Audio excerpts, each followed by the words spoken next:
Morning. Good morning. Good morning. Good morning. Good morning. ఏమిటి విచిత్రం? సూర్యుడు తూర్పు దిక్కుని ఉదయించాడు. నేను కాల్గేట్ పేస్తోనే పళ్ళు తోముకున్నాను. అలవాటు ప్రకారం పెన్ను జారి పడాల్సిన చోటే పడింది. కానీ ఏదో మిస్సు కొట్టింది. మిస్సు కొట్టింది. మీరా ఇక్కడ ఇలా? ప్రతి అడ్డమైన విధవ ఏదో ఊడి పడిందని జారి పడిందని సరిగ్గా ఇక్కడే జారి పడుతున్నాడు. అందుకే సెటప్ మార్చాను. నాకు ఒళ్ళు మండిందంటే అడ్డుగోడ గట్టించి పారేస్తాను. లైలా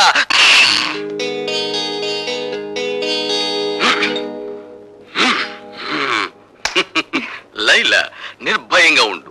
ఇక నుండి ఇక్కడ పెన్సిళ్ళు పెన్నులు ఏవి జారిపడ. అమలత, వేయించావుగా శిక్ష, ఇప్పుడు ఓదార్చడానికి వచ్చావా? నన్నెవరూ ఓదార్చక్కర్లేదు, వెళ్ళండి. చూడమ్మా, పోలీస్ ఆఫీసర్ గా నా డ్యూటీ నేను చేయక తప్పలేదు. అంతకు మించి అతనంటే నాకు వ్యక్తిగతమైన ద్వేషమేం లేదు. పోలీస్ మనిషివి కదా, నా కన్నీళ్లు తుడవడానికి ఏదో ఒకటి చెప్తావు. బేబీ, నీకు మనసు బాగుండకపోతే చెక్కు బుక్ మీద సంతకం చేసి ఇస్తాను. నీ ఇష్టం వచ్చిన చోటుకి వెళ్ళి విశ్రాంతి తీసుకోమ్మా. డాడీ, నేను లేకపోతే ఒక క్షణం కూడా ఉండలేనని చెప్పే మీరు కూడా నన్ను పంపించాలని చూస్తున్నారా? అవునమ్మా, నేను ఎదురు చూసేది ఎప్పుడూ నవ్వుతూ ఉండే కూతురి కోసం. అంతేగాని నువ్వు ఒక్క క్షణం కన్నీరు పెట్టుకున్నా నేను ఓర్చుకోలేనమ్మా. అయినా అతనికి శిక్ష పడిపోయిన తర్వాత మనం ఇప్పుడు ఏమీ చేయలేం కదా. భార్గవ్కి 3 నెలల శిక్ష పడినందుకు కాదు నేను బాధపడేది. రేపు అతను విడుదలై వస్తే అందరూ అతను ఖైదీలా చూస్తారు, అవినీతి పరుడని ఎగతాళి చేస్తారు. చూడమ్మా, అదే నీ బాధ అయితే అతను విడుదలైన తర్వాత సమాజం అతనికి అవినీతి పరుడు అని పేరు పెట్టకముందే నేనే ఒక కొత్త పేరు పెడతాను. ఏమిటిది? చీఫ్ ఇంజనీర్ గారి అల్లుడు అని. డాడీ? అవునమ్మా. Thank you daddy.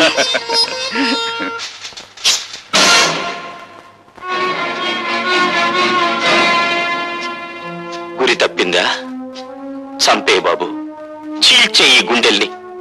పున్నామ నరకం నుంచి కాదు, ఈ కుళ్ళు సంఘం నుంచి నాకు విముక్తి ప్రసాదించు. ఆలోచిస్తున్నావా బాబు? ఆలోచనలు ఒక్కొక్కసారి ఆవేశాన్ని మింగేసి ఆశయాన్ని దూరం చేస్తాయి. నీకు నా మీద జాలిని కలిగిస్తాయి. ఆలోచించకు బాబు. పసితనం నుంచి నువ్వు నీ తండ్రి పట్ల పెంచుకున్న పగకు ప్రతీకారానికి పరిష్కారం ఇదొక్కటే. నన్ను చంపు, దేవతలాంటి మీ అమ్మ దగ్గరకు నన్ను చేర్చు. కానీ నన్ను విముక్తుణ్ణి చేసే ముందు నా ఆత్మ నివేదన్ని క్షణకాలం పాటు విను. అంటే నువ్వు నిర్దోషనని చెప్పి నన్ను నమ్మించాలని ప్రయత్నిస్తున్నావా? కాదు, ఒకే సంఘం, ఒకే మనుష్యులు నీ జీవితంతోనూ నా జీవితంతోనూ ఆట్లాడుకుని ఎలా దోషులుగా చిత్రించారో, సగటు మనిషి సంస్కారాన్ని ఈ దోపిడీ వ్యవస్థ తన స్వార్థానికి ఎలా వినియోగించుకుంటుందో నీకు నేను చెప్పాలి. తండ్రిగా కాదు, నీకంటే ముందుగా ఈ రాక్షస వ్యవస్థ పాదాల కింద నలిగిపోయిన భ్రష్టుడిగా, పతితుడిగా అది నా బాధ్యత. బాబు, నా గతం నీ భవిష్యత్తుకు మార్గం చూపి నీలోని ఉద్యమకారుడికి ఊపిరి పొయ్యాలి. భార్గవ, 20 ఏళ్ల క్రితం నేను కాపురం ఉంటున్న పేదలవాడలోని ఇళ్లన్నీ ఖాళీ చేయించాలని కుట్ర పన్నాడు ఎంపీ రాజశేఖరం. ఆ కుట్రలో ఒక భాగంగా పేద ప్రజల ప్రతినిధినైన నన్ను తన ఇంటికి పిలిపించాడు. నువ్వేనా గుడిసెలకి లీడర్వి? నేను లీడర్ని కాను, గుడిసెల్లో మనుషులకు ప్రతినిధిని. నువ్వెంత కమ్ముడిపోతావు? నీ మనుషుల్ని ఎంత కమ్ముతావు? ప్రపంచంలో ఉన్న డబ్బంతా రాసులు పోసిన శ్రామికుడి స్వేదాన్ని ఖరీదు చేయలేరు. నువ్వెంత? నేను ఠాగూర్రా, మీ బెదిరింపులకు లొంగే మనిషిని గాను. ఏమిట్రా కూసో? నీలాంటి వాళ్ళు ఎందరు ఎదురొచ్చినా ఆ స్థలం నుంచి పేదవాళ్ళని ఖాళీ చేయించేది ఖాయం, ఆసుపత్రి కట్టించేది ఖాయం. సూర్యుణ్ణి గుప్పెట్లో బంధించాలనుకోవడం వెర్రితనం రాజశేఖరం. మమ్మల్ని ఆ స్థలం నుంచి ఒక్క అంగుళం కూడా కదిలించలేవు. ఎంత పొగరు! రండి రండి, లారీలో వచ్చి సామాన్లు ఎక్కించుకోండి. ఎక్కిద్దా సామాను. జనార్దన్, ఏమిటిది? సామాన్ లారీలోకి ఎందుకు ఎక్కిస్తున్నారు? ఎందుకేటయ్యా, ఆ మహారాజు రాజశేఖరం బాబు పాక ఖాళీ చేస్తే 1000 రూపాయలు ఇస్తున్నాడు. 1000 రూపాయలు సేదా ఏంటి? ఎరా అమ్మా రోజా, అట్ట నుంచున్నావేంటమ్మా? వెళ్ళి సామాన్ తీసుకురాపో. జనార్దన్ ఆగు. నువ్వు మా నాయకుడివే కావచ్చు, కానీ మాకు లాభం వచ్చేటప్పుడు మాత్రం ఆపటం మంచిది కాదు. మీకు లాభం వచ్చే పని చేయించానయ్యా. పాకకి 5,000 చొప్పున ఇస్తానని రాజశేఖరం నా దగ్గర ఒప్పుకున్నాడు. లారీ లేకిచ్చిన సామాన్ కింద దించండి రా. పాక 5,000 ఇచ్చేంత వరకు ఎవరు ఖాళీ చేయొద్దు. ఏమండి, నిజంగానే ఆ రాజశేఖరం పాక 5,000 ఇస్తానని ఒప్పుకున్నాడా? లేదు పార్వతి, నా వాళ్ళతో నేను అబద్ధం చెప్పాను. అబద్ధం చెప్పారా? అవును, డబ్బుకు లొంగిపోయి వాళ్ళు ఖాళీ చేయడానికి సిద్ధపడుతున్నారు. ఒకసారి భూమిని పెట్టుబడిదారులు ఆక్రమిస్తే తిరిగి అది పేదల చేతికి రాదు. ఏమిటి, 5,000 ఇస్తే కానీ పాకలు ఖాళీ చేయరా? అవును, ఇప్పుడు 50,000 ఇచ్చినా ఖాళీ చేయరు. మరి వాళ్ళతో ఎందుకలా చెప్పావు? నీ రాజకీయాన్ని దెబ్బతీయడానికి. ఇప్పుడు మళ్ళీ నువ్వు 5,000 ఇస్తానని రాయబారం నడిపితే నేను 10,000కు ఒప్పుకొచ్చానని చెప్తాను. దాసు,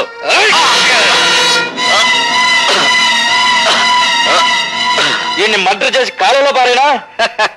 ఎందుకురా అనవసరమైన కేసు? వీడిని గోని సంచిలో చుట్టి గూడ్స్ బండిలో ఎక్కించు. 3 రోజుల తర్వాత వెనక్కి వచ్చేసరికి ఆ పాకల స్థానంలో మన ఆసుపత్రి పునాదులు ఉంటాయి. ఎలా జనార్దన్, సామాన్ లారీలకు ఎక్కించలేదా? డబ్బు ఉందే అటాక్ ఇచ్చమంటారు. డబ్బా ఠాగూర్ చేతికిచ్చి పంపించానే, మీకు ముట్టలేదా? ఠాగూర్కా? ఎరా దాసు? అవునండి, ఠాగూర్ చేతికి డబ్బిచ్చి మీ అందరికీ పంచమన్నారా? పొద్దుటి నుంచి అసలు ఠాగూర్ ఈ పేటలోకి రాలేదు. పొద్దుటి నుంచి పేటలోకి రాలేదా? పొద్దుట అనగా నా దగ్గర బయలుదేరిన ఠాగూర్ ఇంతవరకు ఇక్కడికి రాలేదంటే ఆ డబ్బు అంతా తీసుకుని పారిపోయి ఉంటాడండి. అబద్ధం. నా భర్త డబ్బు కోసం కక్కుర్తి పడే నీచమైన వాడు కాదు రాజశేఖరం. అలాంటి దొంగ బుద్ధి ఉండేది మీలాంటి సిగ్గులేని రాజకీయ నాయకులకి. ఎవరు దొంగో ఎవరు దొరో ఇప్పుడే తేల్చేద్దాం. ఒరే దాసు, వెళ్ళి ఆ ఠాగూర్ సోదా చేయండి రా.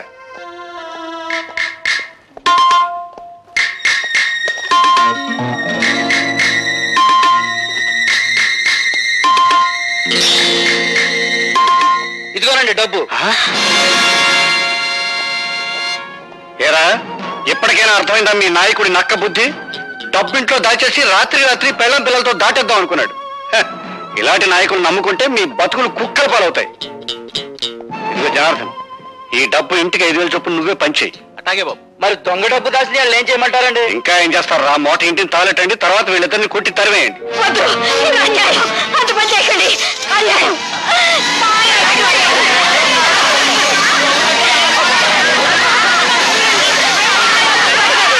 నేను స్పృహలోకి వచ్చేసరికి ఊరు దాటిపోయానని గ్రహించాను. అక్కడి నుంచి తప్పించుకుని మా వాడలోకి వచ్చాను. అంతా నిర్మానుష్యంగా ఉంది. రాజశేఖరం కోసం గాలించాను. వాడు రాజధాని వెళ్ళాడని తెలిసి వాణ్ణి వెతుక్కుంటూ వెళ్ళాను. ఏటి బాబు మీరనేది? అవును జనార్దన్, నువ్వు నీ బిడ్డ నా ఇంట్లో హాయిగా ఉండొచ్చు.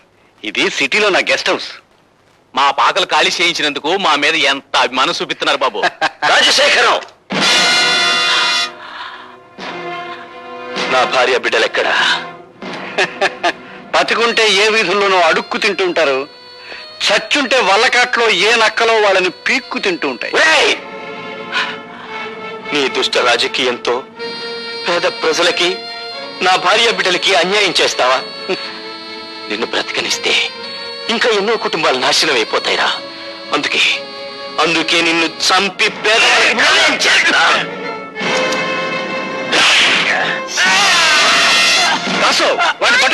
ఫోన్ చేస్తాను. ఆ విధంగా నేను హంతకున్నయ్యాను. ఆ కత్తితో రాజశేఖరాన్ని చంపగలిగి ఉంటే ఈ రోజున సగర్వంగా నేను హంతకుణ్ణి, నేరస్తూ నేను ఒప్పుకునేవాణ్ణి.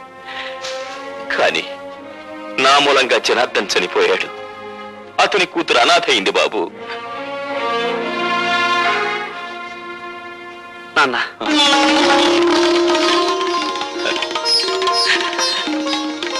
బాబు, నాన్న, ఠాకూరు భార్గవ తండ్రి కొడుకులు. అంతేకాదండి, ఆ రోజా తండ్రి సాగుకు మీరెట్టా కారణమయ్యారో, ఆ ఠాగూర్ గారిని మీరెట్టా జైలుకు పంపారో కొడుకు అంతా ఎడమరి చెప్పాడండి. జైల్లో ఉన్న మనవాళ్ళు చెప్పారు. అన్ను 2 బ్యాటరీలు ఒకేసారి ఛార్జింగ్ అవుతుంది, మనం డేంజర్ లో పడకుండా చూడరు. నెగిటివ్ ని పాజిటివ్ తో కలవనివ్వను, నెగిటివ్ నెగిటివ్ తోనే కలపాలి. అర్థమైందండి. దాసు గారి దగ్గర పంచపచ్చ పలమానాలు తినే మమ్మల్ని జైలు కూడా తినిపించేటట్టు చేసావు కదా. అందుకనే నిన్ను మట్టి కనిపించాలనుకుంటున్నాం. ఏడ్చారు, మీరు మట్టి తినకుండా ఉంటే చాలు.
నా మూలంగా చనిపోయాడు. నా పాపానికి అతని కూతురు అనాథ అయింది. ఆ అమ్మాయి ఎక్కడుందో వెతికి తెలుసుకుని నేను చేసిన తప్పులు సరిదిద్ది ఆ పిల్లకు దారి చూపిస్తానని నాకు మాట ఉన్నాయనా. అలాగే నాన్న. బా బా బా నాన్న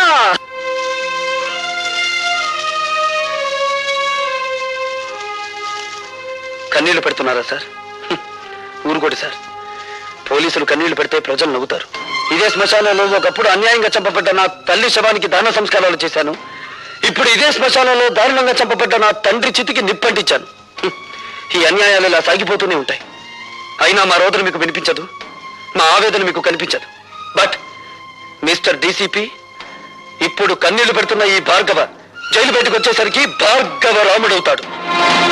21 సార్లు క్షత్రియ సంహారం కోసం గొడ్డలిని వీర విహారం చేయించిన పరశురాముడవుతాడు. నో మిస్టర్ భార్గవ, తల్లిని తండ్రిని పోగొట్టుకున్న నీ ఆవేదనను నేను అర్థం చేసుకోగలను. కానీ ఆవేశంలో తీవ్రమైన నిర్ణయాలు తీసుకోవద్దు. నాకు నీతులు చెప్పద్దు. అన్యాయంగా బలైపోయిన వంశానికి వారసుని నేను. అన్యాయాలు నిస్సహాయంగా చూస్తూ నిలబడే రక్షక బట్టల వంశానికి మీరు వారసులు. నాది కష్టాల వంశం, మీది కాకి బట్టల వంశం. దయచేసి నన్ను ఓదార్చడానికి ప్రయత్నించకండి.